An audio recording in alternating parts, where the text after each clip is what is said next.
My mic is pretty much there. Oh, you know what? I think it's my own.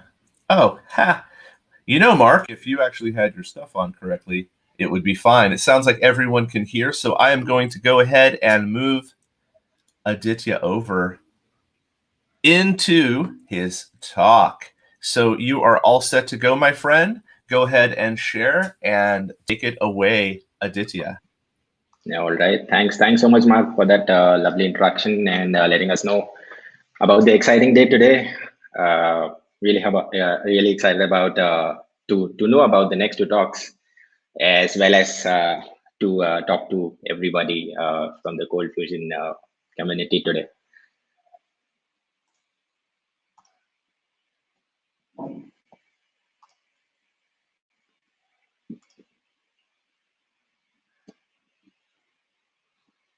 Is my screen visible, Mark?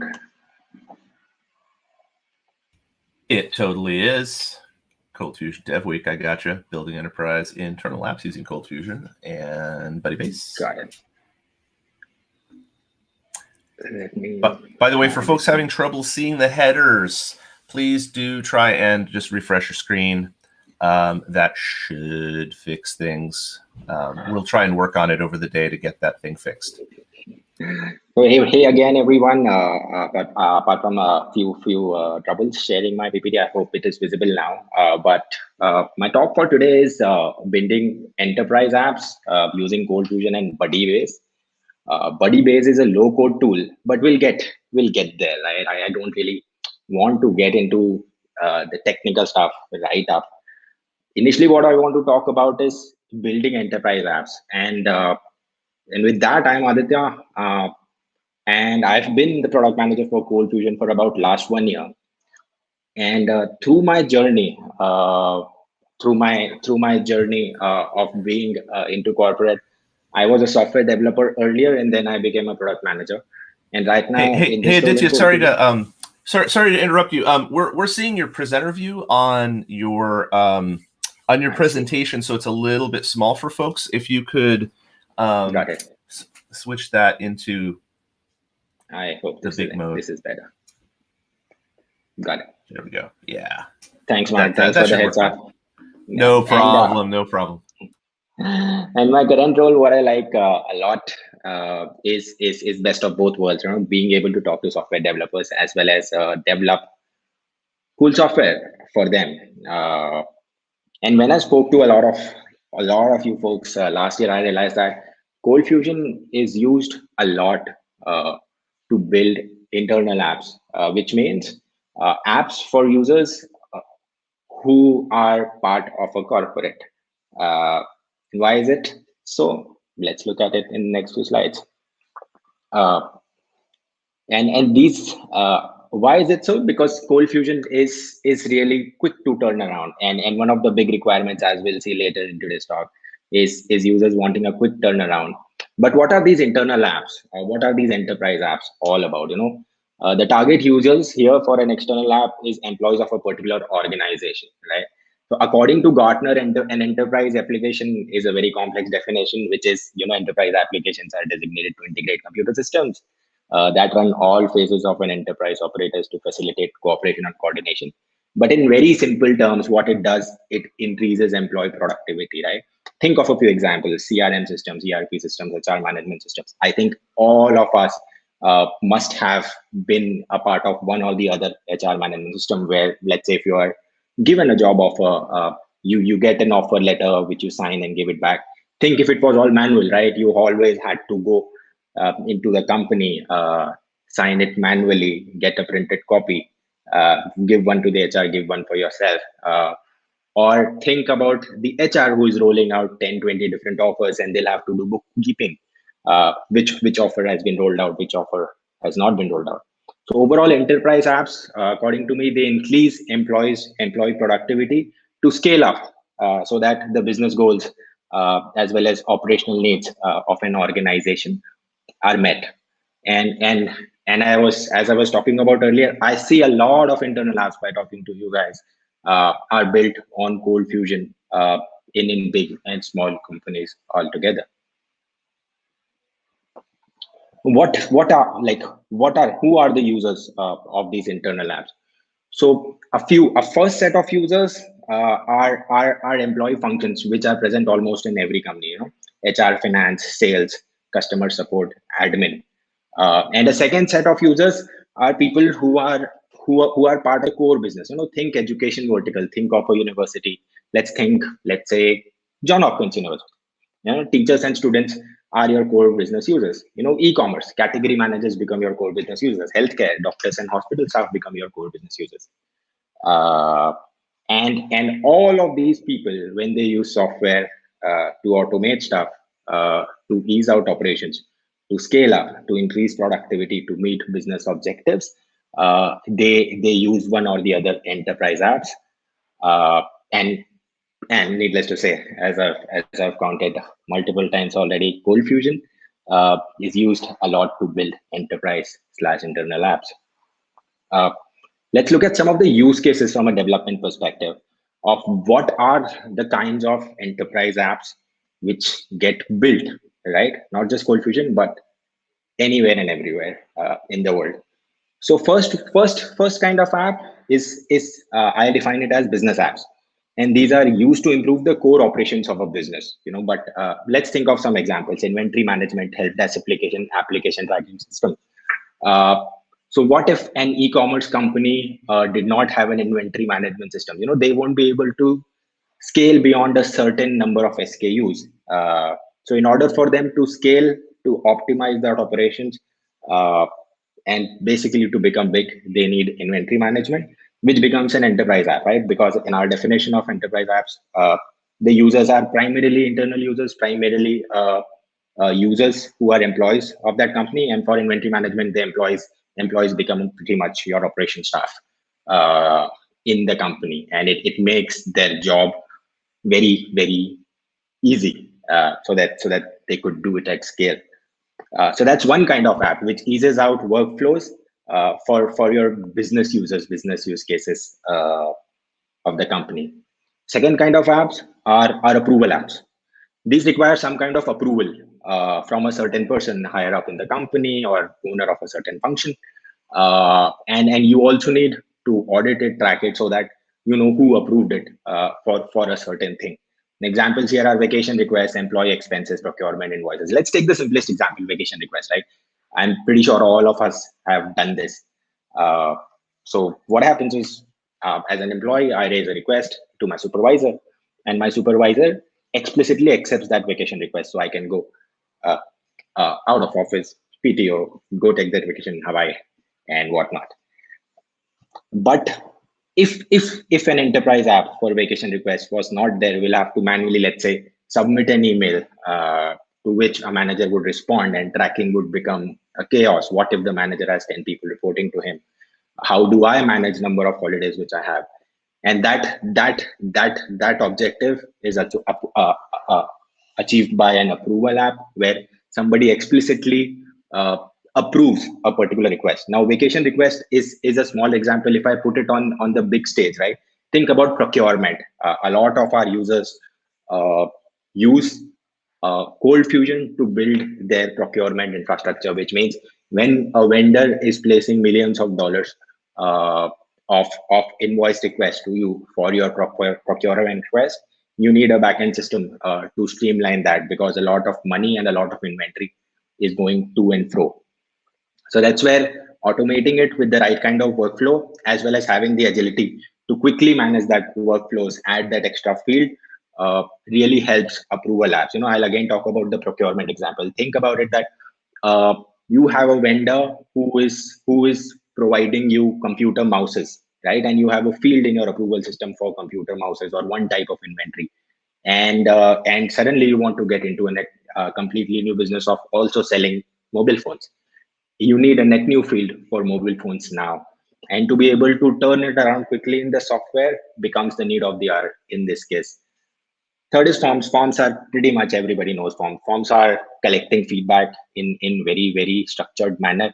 A very big example of forms is something which we use in Adobe almost daily to go into office, which is filling in the COVID-19 Be Ready form, where where we tell everybody that we have checked in, like we don't have fever, we don't have symptoms of COVID, and we provide it to the organizations in a structured manner, and that happens at the scale of Adobe, which means 1 lakh plus employees.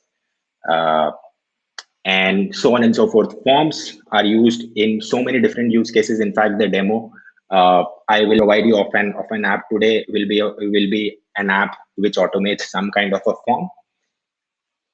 Next is admin panel.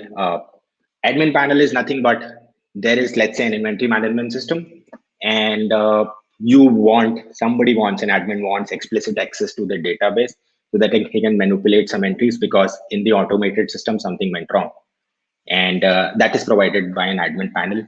Almost every single automated system in the world has an admin panel access to it so that things can be changed around if something went haywire in the automated system. These admin panels are highly regulated, which means the access is to only a very few users, but a very predominant use case with any kind of business app in the world.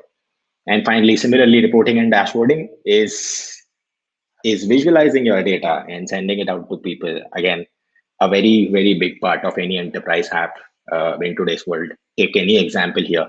Every single example needs a report or a dashboard to read through and visualize what is happening, right? Let's take the example. Let's pick help desk application. The number of applications which were received and closed in a month will pretty much form the KPI of the help desk team, and that's where reporting and dashboarding comes in. ColdFusion is already used a lot for reporting and dashboarding use cases, uh, which again is already forming a big part of your internal apps. So how do you build? How do you go about building enterprise apps, and why is it that it is such a big phenomenon that CF or ColdFusion is used for building enterprise apps? Again, by talking to a lot of you, the most common things or the most common considerations which come to me are: number one is quick turnaround. And there are so many users who have told me so many times that every time we have to develop an app, we are able to turn it around in 2 days, in 3 days. Uh, and that's why the beauty of ColdFusion comes in. In fact, as I talk right now, an example which comes to my mind, I won't name the person, but what he told me is that if we would have outsourced it to some other company, it would have taken us about $2 to $3 million to get an application built. That application was a capital budgeting application. Instead of that, when we did it in house, it took one person and 2 weeks to build out that first application. That's where it saved time, it saved effort, and we were super agile because there were no requirements going to an external company and coming back from that company, which meant we could pretty much change the system, adopt to the needs, and get things going by saving dollars, saving time, and still being much more agile than any other process in the world. And that's where the quick turnaround time comes as the first and the biggest consideration when building internal apps, because you need to be agile. You need to be talking to 5, 10, 15 other systems, taking data from them, giving it out to them, adding new fields, adding new structures to quickly scale up. I mean, the more amount of time these kind of softwares take to build, the more the company's operations suffer or get delayed until you have that extra field or extra workflow or extra email notification into your software. The second consideration which comes into is choosing a particular kind of backend. And mostly what customers told me that as compared to consumers app, these are low volume backends. Hence they choose the most common database like MySQL, where they could easily get data in and data out. From the backend, they need some business logic which they could put in, which means it's not as basic as simply get data out and store in a database.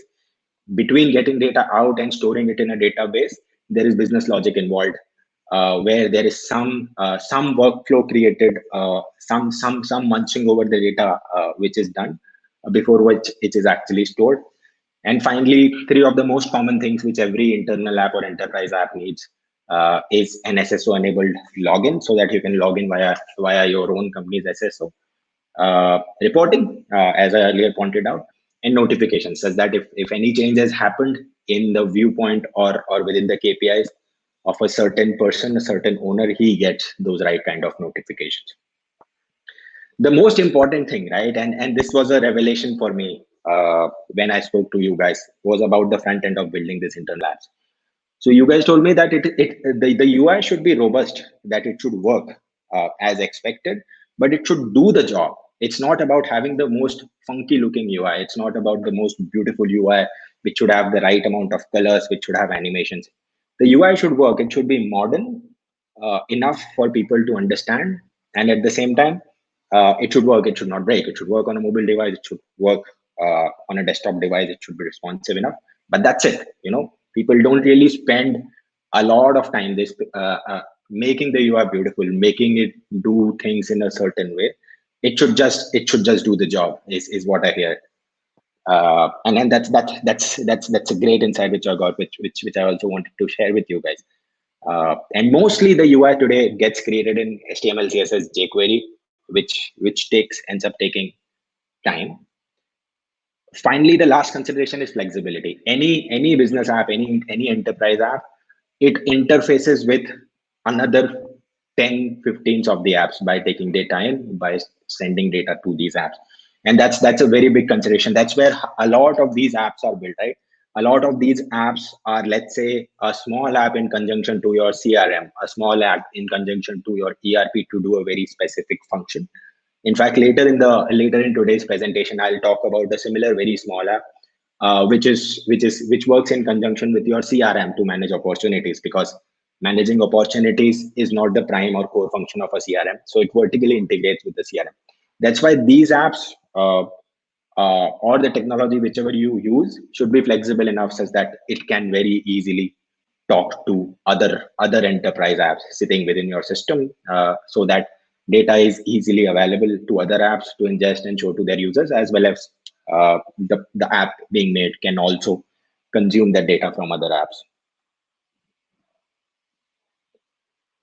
So as I was talking about, let's take an example, right? We spoke about there are business apps, approval apps, forms, admin panel, reporting, and dashboard. But let's take an example of a business app here. And it's called an opportunity management app. This is another real world example which was explained to me by one of our community members, that within their e-commerce company, they are always look out to sell more and more. So they sell, let's say, X number of SKUs this year, and in the next year, since they want to grow, they will sell X plus delta number of SKUs. And SKU is a keeping unit, which means, let's say there is a shop and it sells 100 different types of mobile phones. Next year, it will want to sell 120 phones, so that it grows, its revenue grows. And within that company, or within any other e-commerce company for that matter, a category manager or a business manager is responsible for evaluating that what should we sell more and what should we sell next. Once they decided, they will procure the material, they will put it on their website, and they'll try to sell it. But the most important decision is what additional to sell, and that makes up the biggest job for a category manager in an e-commerce company. And generally, any small or big e-commerce company will have multiple category managers, ranging from 5 to 2,000. Uh, and the problem here is that when they try to decide on particular set of SKUs which they should be selling, it becomes a huge problem, because they are trickling down from a set of tens of thousands of new SKUs to about 20 SKUs which they should sell more. So they are considering about 20,000 SKUs, and at the end of the year, they make a decision that out of 20,000, we want to sell 20 SKUs. Now, these 20,000 are not looked by a single person. These 20,000 are looked by, let's say, 50 to 100 category managers, each one having their own Excel sheet. So since each person has their own Excel sheet, they work on their Excel sheet. If somebody drops off from the company or basically loses the company, they take the context with them. Tracking becomes a problem. There is a lot of duplicates. At times people start working on the same opportunity because the information is only available in silo. Who is doing what? There is no central tracking, no central way for people to know as to who is working on what, because everybody has their own copy of Excel sheet. Or think about, if there are 50 category managers, there are 50 Excel sheets, and the reconciliation process at the end of the day to report things is it never happens. Basically, you just reconcile some bits and make decisions in silos. And in order to solve this problem, Uh, what this particular company did was they came up with an internal app, a business app, a lightweight app to consolidate and track all of these opportunities. Which means whatever you are doing in an Excel sheet, you can keep doing it on an Excel sheet, but whatever changes you are making, you pretty much upload it back to a central repository for it to be available and seen by everyone, so that tracking is not lost. Even if somebody drops off from the company and there's a new hire, there's no lost context. Everything is available. One of the prime problems with Excel sheets here was that somebody worked on a particular opportunity for 3 years and it did not materialize. A new person came in and started working on the same opportunity and started hitting the same roadblocks, which was already tried and tested for 3 years. And that's where lost context was a lot of lost productivity in this particular example. So as I said, the solution was a lightweight app which could ingest all this information and be the single source of truth for everyone. Once opportunities were jotted down, this application would integrate with a CRM where these opportunities would finally lie, and the CRM will reach out to the relevant partner in order to procure these SKUs. And let's look at how did these people solve the problem. I'm trying to replicate how this problem was solved in the next few slides. So the features needed for this opportunity management app. And by the way, this is a pattern, right? So while one set of users used the similar kind of solution where they were doing Excels, and instead of that they wanted one single source of truth, there was another set of users who are also working on something called a capital budgeting app. The capital budgeting app is nothing but if your organization is big enough, each particular function of the organization gives their budget or submits their annual budget and asks for certain budget, and it keeps going up, it keeps rolling up. By the time it reaches the top, so much reconciliation has happened between those Excel sheets that the context is lost. And again, the same problems with Excel sheets lie even with that capital budgeting app problem, that tracking is not there, context is lost, there are a lot of duplicates, who's doing what, and reporting, all of those become a problem. So same solution is used across multiple different problems when developing business apps. But let's come to the features of this opportunity management app as to what was needed. So a category manager in this case, who is responsible to onboard SKUs, onboard new items which should be sold so that the company's revenue increases. So he should be able to create an opportunity. So he should be able to name that opportunity. Opportunity could be, let's say, Nike shoes, Adidas shoes, Apple iPhone, Apple AirPods, a MacBook, a particular book, so on and so forth. And that could be the opportunity which a particular person will work on, which means once they say that they are going to work on an opportunity, uh, they will try to procure it, they will try to see if it is going to be profitable. uh, Second is status, like what is the status of this opportunity? Is this completely new? Has everyone ever worked on it? Yeah? Because if it is completely new and a particular person is is not working on it, it could be assigned to someone else to be worked on. Which brings us to the final point, which is opportunity assigned. So an opportunity should be able to assignable to someone else, a different category manager, let's say who has bandwidth. So you should be able to create an opportunity, edit an opportunity, view all assigned opportunity, reassign the opportunity, change the status of an opportunity. And the bolded ones are the ones which I've been able to create a demo for to showcase today. The unbolded ones are not currently in the demo, but those are as easily creatable within a time period of a few days, as I'll showcase to you guys. This is how the workflow looks like. Maybe I should zoom in a bit. So if you're creating an opportunity management app, the first thing you need is an SSO login, right? So from a backend perspective, LDAP and SAML should be supported. And from a front-end perspective, you should have a very simple login page from which someone can click in and get their own email password screen. Once somebody has logged in into the system, they should be able to create an opportunity, right? Earlier, if the system did not exist on Excel, they would have their own Excel and they would create a row in the Excel, right? If you have to replace that Excel, you pretty much need form fields, which can take that input from a front end perspective, and from a backend perspective, you need a database. In our case, I'm using the MySQL database because of the same considerations. Like this is not a very high scale system. We don't expect more than 50,000 opportunities to be live uh, at any point in time. Hence, a MySQL backend simply just works. Second is view all opportunities. Again, the backend would be MySQL from which we will read the opportunities created and show it to the right user. And from a front end perspective, we need a simple table on which all these opportunities could be seen.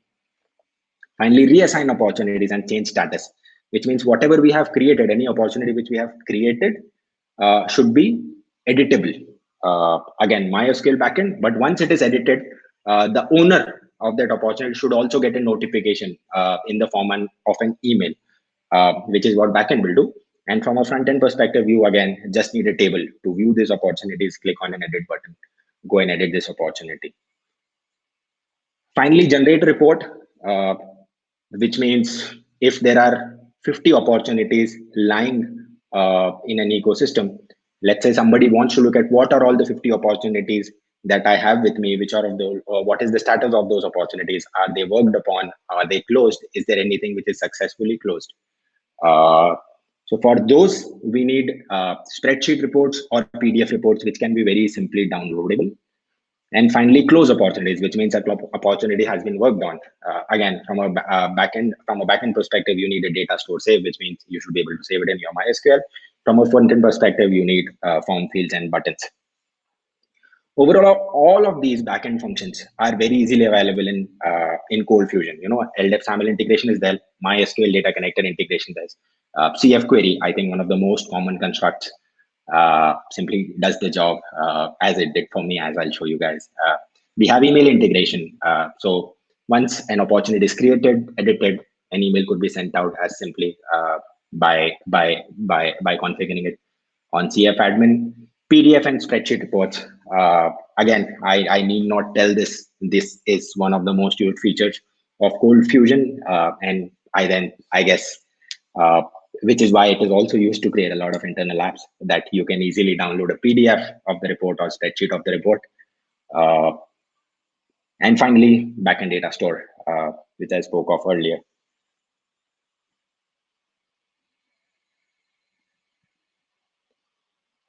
So tech stack choice, as I was speaking of earlier. Database MySQL, because it's a low scale app, I'm not expecting more than 50,000 rows. Front end Buddybase. Now this is the more interesting part. A lot of users use HTML, CSS, and jQuery. And when I was evaluating on what is the best way to build this app, because one of the key considerations of building an app is quick turnaround. How quickly can I turn around in a robust manner? And that's where all these low-code technologies, which are propping up over the last 2-3 years, came to my mind. That if ColdFusion as the backend technology, which can incorporate your backend logic, which can incorporate your database connections, which can incorporate your notifications, reporting, and login, and a front-end technology, low-code front-end technology like Buddybase, if both of them can come together, then creating these apps would become even more simpler. And that's my and that's my demo for today. That how does a low code technology like Buddybase and a very quick development technology like ColdFusion, when they join together, how quickly are we able to churn out and build internal apps? Right. So let's go to a demo. This is an app which I was able to build in a sum total of 2 days, right? And this is the exact app which I was explaining to you guys. So I'm logged in as Aditya Nema in this app, and these are all the opportunities which are assigned to me, right? Think of me like a category manager in an e-commerce company. So I have been asked to work on Zara jackets, Adidas shoes, Nike t-shirts, Puma shoes, which are black in color. And Adidas shoes is new to me. The other 3 I'm working already, which are work in progress. And these are assigned to me. I can also create a new opportunity for myself, right? Let's say in today's research, I figure out that Gap jackets. There's going to be a new event because of Gap jackets, because of which Gap jackets are going to become the most popular one. I can assign it to anyone in my ecosystem. Let's say there are 2 category managers in this company, Aditya Nema and Takata@adobe.com, which is smart. And let's say the start of it is new. I submitted the opportunity. I confirm I want it. And boom, it is here. Gap jackets, new opportunity assigned to Aditya Nema. Let's say this is day 1, right? On day 7, I look at this opportunity and I start working on it, which means I start talking to Gap, I start talking to a reseller of a Gap, and I can simply change the starter to work in progress. Submit it, done. So now anyone, my supervisor or anyone in the system looking at Gap, he would know that Gap jackets are already being worked upon by Aditya, and they don't really need to work on it because Aditya Nema, who is a fellow category manager, is working on it. Versus if this was on separate Excel sheets, this would remain on my siloed Excel sheet, and probably 2, 3 category managers would get the same idea and they would start working on the same exact SKU procurement. So these are two functionalities. And finally, there is the view one where I can already see all the opportunities assigned to me. I mean, this would be my go-to portal as I start my day to look at all the opportunities to grow my business and work on them. The interesting thing to see about this front end is that this front end I was able to create the whole create, edit, as well as this view workflow in 2 hours time. And let's look at how that happens in a moment. But that was the demo, and now let's look at how did we come to this demo? How did we end up creating this application? What all were the components? The first component is a database. We are using MySQL here. So I created 4 tables like opportunities, users, status, and assigned. Opportunity is simple. Opportunity is what we just see over here. It will have an ID. It will have the name of the opportunity. It will have a status as to what is the status of their opportunity. Is it new? Is it closed? Is it work in progress? Is it successfully closed? And who has it been assigned to? Next is users. These are the users. These are all the category managers who are supposed to be in the ecosystem, which means in this particular app right now, there are 2 category managers in the system. One is enam@adobe.com, other is takata@adobe.com. Third is statuses, that what all status can you assign to an opportunity. So currently there is close, new, success, and work in progress. And all this is being fetched from a database which we created. And finally, it is assigned as to whom it has been, has this been assigned to. Let's quickly look at the schema. So first was opportunities. This is, by the way, MySQL Workbench. I'm sure all of you know of it. What it does is it is much better at visualizing your MySQL tables versus what really comes by default with MySQL, which is your terminal-based editor.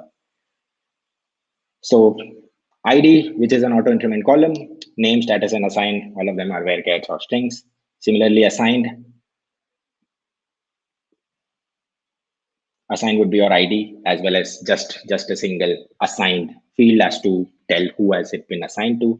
Status is this stores all your statuses. So if I do a select star from, it will show me that there are 4 fields: new, work in progress, success, and close. If you want to tomorrow add a new status, you simply add it to this table and it will start reflecting to your front end. So it's not hard coded anywhere. It is directly coming from a database. And same thing with users. If I do a select star from users, these are all the users currently in the ecosystem to which an opportunity can be assigned to. So that's your database. Very simple database. It doesn't take a lot of time once you have the requirements. It pretty much is this database schema. I came up and was able to create in, let's say, in a few hours time, right? End to end, was able to create the whole workflow in 2 days because of the quickness of how ColdFusion works. So simple stuff. Next, let's look at ColdFusion backend, which is where the business logic sits, which is where the integration with database sits, and which is where your integration with front end also sits. So REST APIs, I created 5 REST APIs here. And why do I use REST? I guess REST is the most common way in today's world to talk to other applications. About 60% of the people in the world report that whenever they are creating an API, they use REST as their choice of architecture in order to build APIs for data in, data out, and talk to other systems. So I created 5 REST APIs. One is all opportunities. In short, I called it all op. This will get all the opportunities. And this pretty much is going to power this field, populate this field. So this particular API will get all the opportunities from the database schema which we just saw, and it populates this table. We'll come to how this table is created and how it is populated in a jiffy. But this is the need of all opportunities. A single opportunity will just get you a single opportunity, and this is used in the update screen. So whenever I edit one, I need to populate these fields already with the existing opportunities, and which would mean this pretty much is powered by your update API. Save opportunity, save or an update, which I already showed to you. That if I, let's say, edit this one, right? This is work in progress. Let's call it success. Let's say I was able to successfully procure gap jackets for my company. Let's submit it. It hits this save or update API, changes the status to success. Next is get assignees. This gets all possible assignees, and next is get status. This gets all possible status. Let's look at the status one for a bit. So which means all these statuses are being fetched from a backend. Nothing is hard coded in the front end, and that's what get statuses API does. Let's go and look at these APIs and how are they created. Again, it's so simple to create REST APIs in ColdFusion. I was, as I said, overall everything done in just 2 days. But the quickest piece was here. I just took the definition of a REST API from helpx pages, put it here, put my business logic here. I just want to give select. This is the get status, but let's start with all opportunities, right? So mostly the same definition. REST path is all opportunities. CF component I called REST equal to true. So ColdFusion will pick this up as a REST API. Let's call a function get opportunities with a get method. It will produce an application / JSON formatted JSON structure. We just select all the opportunities from the schema which we just created, or the table which we created. Select star from opportunities where assigned equal to the person who is logged in, which means I'll get this assigned field from the front end back to my REST API via REST parameter, and I throw it back to the front end. How does it work? Let's test it. So this is Buddybase, and I'll come to its introduction in a minute. But this is all opportunities API. When I send it, this is the request which is sent. And if I preview it, these are all the fields in my database. Let's just cross verify it once. And yep, everything which I see in my database is available over here. ColdFusion, we created a REST API which is reading these fields from a database and throwing it or giving it to Buddybase. How does Buddybase show it in a table format? We'll just come to it, but let's look at all the functions. Before we go there, let's just look at a few functions which we created in ColdFusion. And this one example is good enough for you to understand how everything else will be working, right? Anybody could preempt here now that it's pretty much exactly the same skeleton. All we have done is within CF query, we've changed the table to select star from assigned. For a save opportunity, we are doing a little more, which means if it is a safe kind of opportunity, the opportunity does not exist. We check if the ID already exists of the opportunity. If it does not, if it is blank, we create an opportunity, we insert into it. If it exists, we update that opportunity, as simple as that. And with that, we have about 4 or 5 APIs, and that's all which we need from the backend, all done in not more than 2 hours at my end. Going to the last part of this puzzle, which is Buddybase. And Buddybase, I have installed it locally. If you can look at it, the URL is localhost via a container. And Buddybase has two big systems. One is data, and other is design. Right? Design is where you actually create your front end design, and data is where you create your layer to interact with any REST API, or it can even connect directly to a database. But over here in this example, we are communicating via REST API. So this was the REST API which I created. I REST map / all opportunities. I just give it over here. I add my param, and this is just to test. And we test it. We get the preview. The preview is already coming populated in a table because it is a standard REST way of talking from via JSON. It itself, Buddybase itself parses that JSON and shows it up in a very nice formatted way, and we save it. Right, this one is already saved as all ops. But if I were to create a new API, right? Let's try to create a new API, and let's try to create it in a different repo. So I select REST, continue. I get this screen. I add query. Let's just copy the string which we had.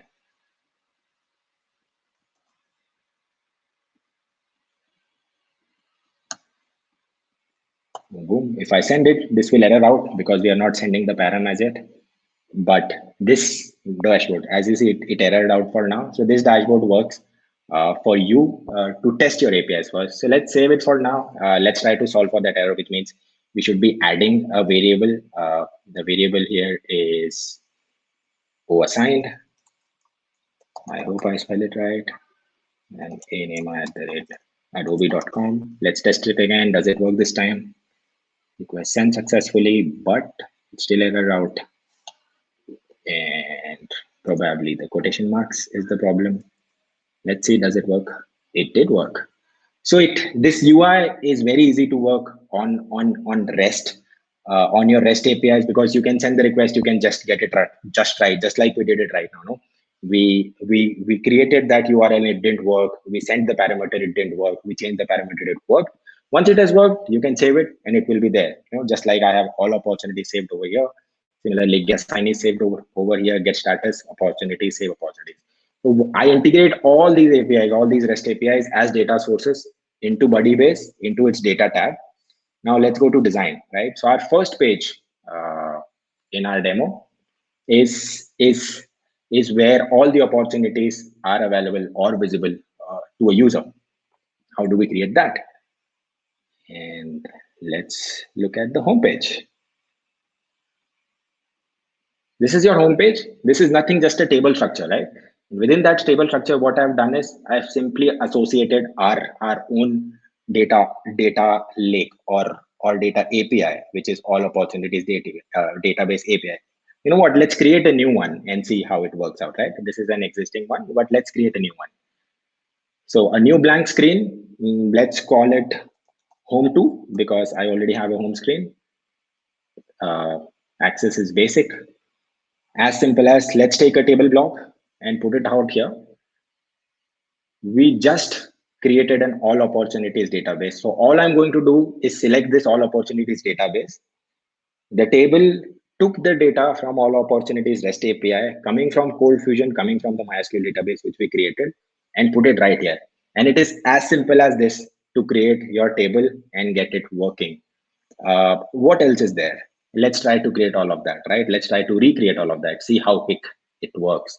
Next is 3 buttons over here. All right, give me 3 buttons. So give me a container. This container goes at the top. I need buttons. Button number 1, button number 2, button number 3, coming one below the other. No problem, which means direction is column. Instead of that, let's make the direction row. All of them are stretched. Let's right align them. The buttons should be action buttons, which means I need color on them. Done, done, done. And boom, I have the second set of UI already created. Third is a title for opportunities management tool. Let's look at it. How can it be done quickly? Another container, but not here. It should be parallel to other containers. It goes here. I can put a title field here within this container, headline. Let's call it opportunity tool. And the text here would be opportunity management tool. Done. It's there. And that's it. This is what our front end looks like. Next is let's look at how our data interacts with this front end. So we'll go back to home, which was our first screen. And I told you guys that we populated this data table with a data provider. The data provider for us was the all opportunities REST API, which I just showed. But this is a read kind of a data provider, right? What about write? How am I creating the opportunities, right? When I click on create over here, I get a few form fields and I fill these form fields and it also gets saved, which means it's a post request. How does that work? Let's look at it. So let's go to create. I have 3 form fields here. So on the submit button, I can define actions. So once I define these actions, I say that, hit REST data source These are the bindings, which means for name field, take name. So for the REST API which we have created, right, it has 4 fields which it takes: B name, B assigned, B status, B ID. And we are telling this front end to pick up these fields from this from the front end. So name pick up from the create field's name, assign pick up from this particular field, and status pick up from this particular field, and pretty much send it, and that does the job. So all I did was I bound the front end fields to your backend API's parameters, which means if we look at the code in save opportunities, I have o name, o id, o status, o assign, and these variables are bound with b name, b assigned, b status, b id. Again, all done in a matter of 15 minutes per screen, and that's it. You have the whole demo there. What is missing in this demo? Downloading PDF and download Excel, but you get the gist, right? If I were to do download Excel, I would go to Buddybase, I would create an action on it over here, right? I will call a REST API, which will return to me, or not return, which will start downloading a spreadsheet, which I will create via the CF spreadsheet tag or the CF spreadsheet functionality, which I have. Similarly, if I were to do download over here, I will bind this with the REST API or the backend, which I will create with ColdFusion. I will use HTML to PDF. I will convert all of these into PDF and do the job. The last bit of it, notification. So whenever an opportunity is created, right, I have not really incorporated email opportunity, but you get, whenever we call this function, we can also call CF email to send it to the person who it is assigned to, because we already know from the front end that who is this opportunity assigned to. So they get an email for it. And most of the things here get done in a matter of few days. So this is a very good candidate. Low code technologies today are a very good candidate to replace your HTML, CSS, and jQuery. They do the work very robustly, which means all these screens, I can make them responsive, as much responsive as I want them to. And it will work out of the box without you having to do a lot of things. It will be very robust. And as we talked about earlier, it will just do the job, right? It will work, it will be modern, and it will always do the job for you. So with that, let's go back to our PPT. So we saw how we use data source and front-end creation. We also saw, I also talked about that how we can use CF email for notification, spreadsheet for reports, HTML to PDF for reports, and SAML here for login. And I think low code technology and ColdFusion, they create a very good ecosystem where things or apps can be turned around in much shorter time than what even they are doing now. HTML, CSS, and jQuery, maintaining that, making that compatible for 3 different browsers: Internet Explorer, Firefox, Chrome, making them responsive, making your AJAX calls yourself to backend REST APIs. All of that ends up taking a lot of time, and low-code technology solve for it. So the goodness of CF incorporated along with the low-code technology creates a very good value proposition for quick working internal apps. So with that, I almost come to the end of my talk. But after looking at this talk, I have a question for you guys. So do you guys think that using a low-code front-end framework like Buddybase would make enterprise app development easier for you? And would you like to use it along with ColdFusion, right? Buddybase is just one tool, and there are plethora of tens and twenties of other tools available to be used, some even free of cost, which are open source. So do you think this forms for a good proposition for you guys to build it? Let me know in the comments of the chat box.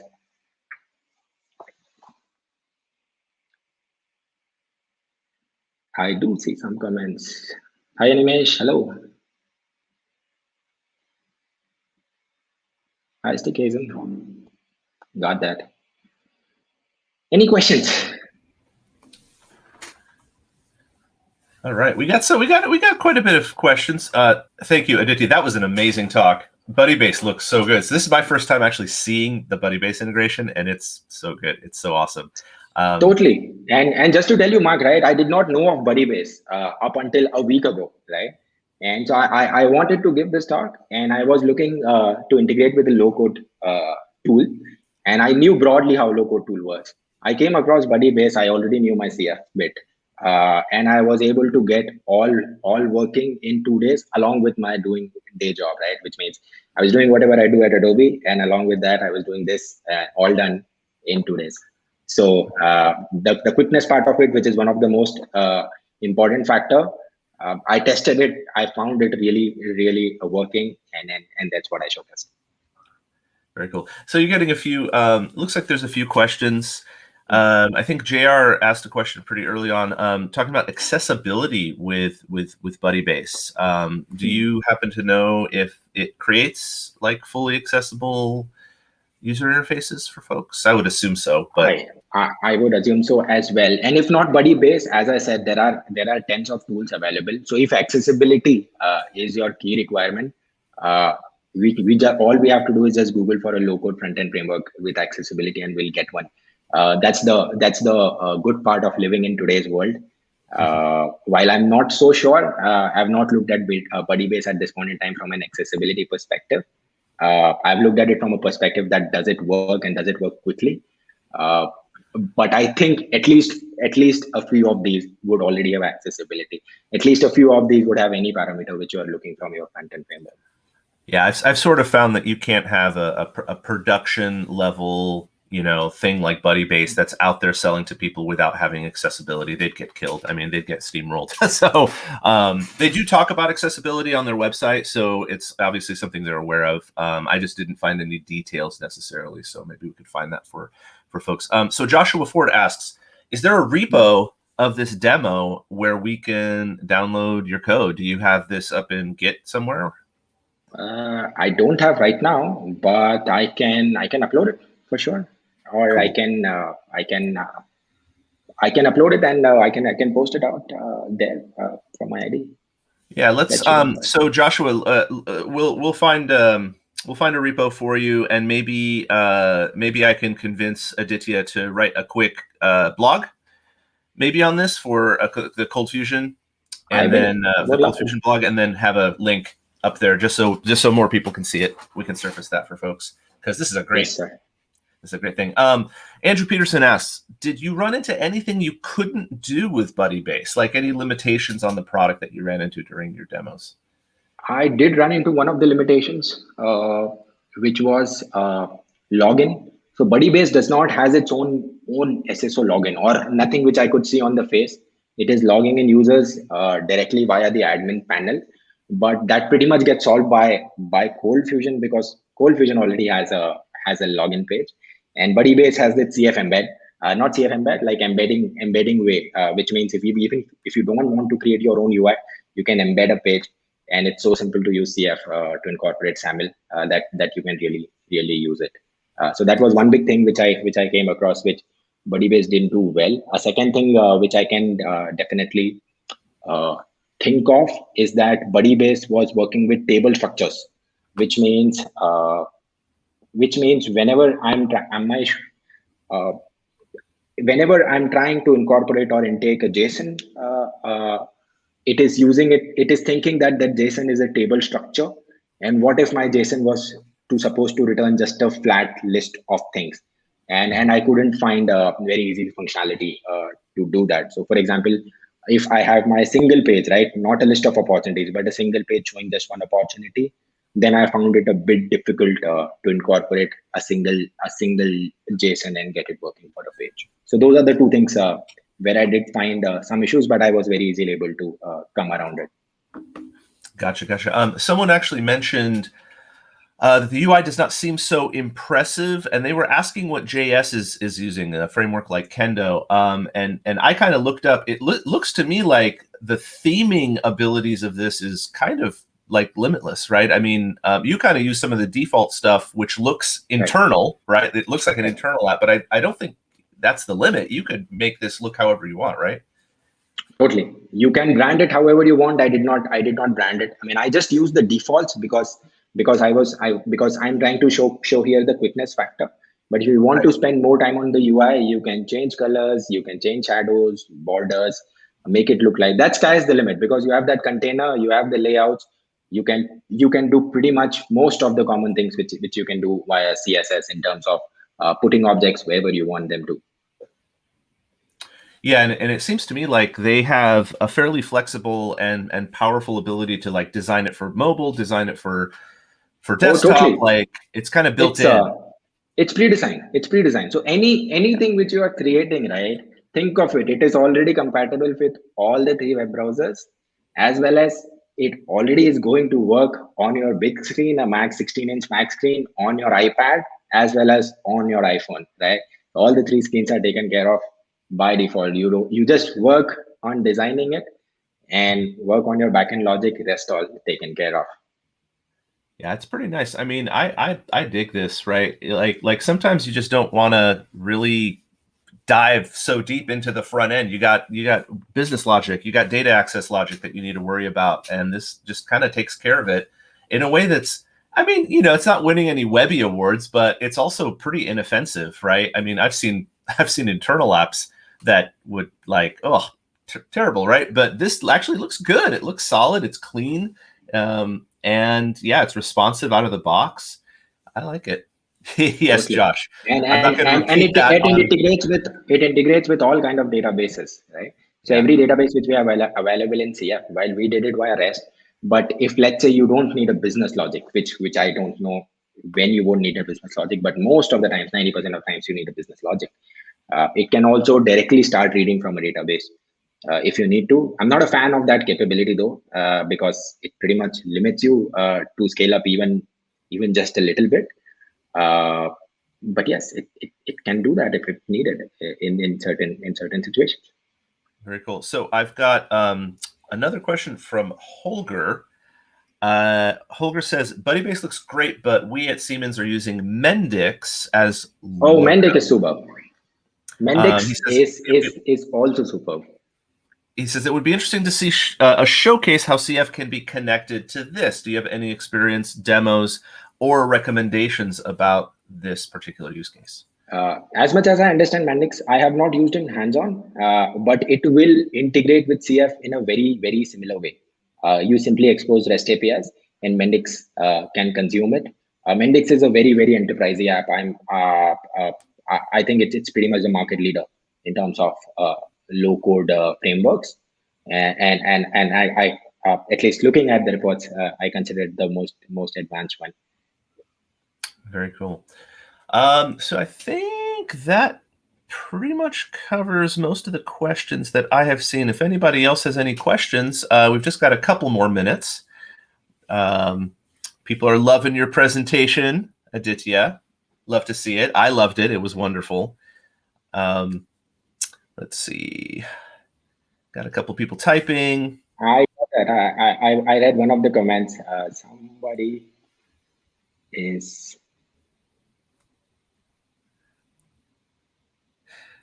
Mendix is spelled Mendix. Mendix, right? Hey, by the way, I see a few comments about the presentation not being shared.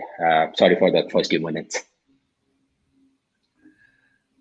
No problem. No problem. We got it. We got you going. Got you going. Awesome. All right. Well, I think we're just about out of time. Thank you again, Aditya. I'm going to push us out to the outro here. If everybody could please vote on Aditya's talk. This is very, very important. I always say this at the end of every presentation, and I mean it every single time. Our speakers find this information incredibly valuable. It helps them work their craft.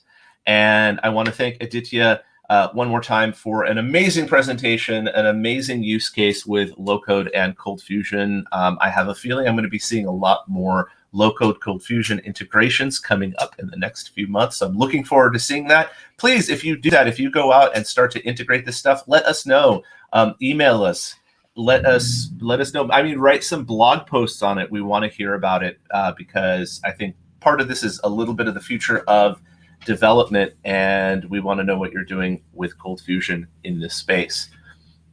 Again, thank you, and we will keep the poll up for a few more minutes and then return to the lobby. Thanks a lot, folks. Thanks a lot for attending this presentation, and you guys have a great rest of the two presentations, as well as a great next week. Oh, I Have a almost good one. forgot one thing, Aditya. We have to pick a winner for the voucher. And in fact, I am going to go back. So what we're going to do is give away a voucher to the person who either most impressed you in during the talk with their questions, or if you have a question you want to quickly ask folks here and have someone answer it to win the prize, you could do that. So let me know what you want to do. Yep, let's go with the question bit, Matt. Okay. And so we talked about multiple types of apps, right? We talked about business apps, we talked about approval apps, we talked about forms, we talked about reporting and dashboards. So if any one of you were to pick just one kind of an application, right? Let's say a business application, approval application, form application, which one is it, and what would you build, right? And this should be from your, like, the answer is from your own experience as to what kind of apps do you build. So what kind of apps do you build, like, and what is that app? Can you let us know in the comments, and we'll pick the best one.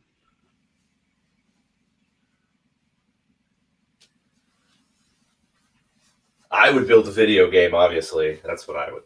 But hey, Kevin, that's a good one, right? Business app, sales admin. That gets built a lot. Yep. Large file transfer, true. Agree with it.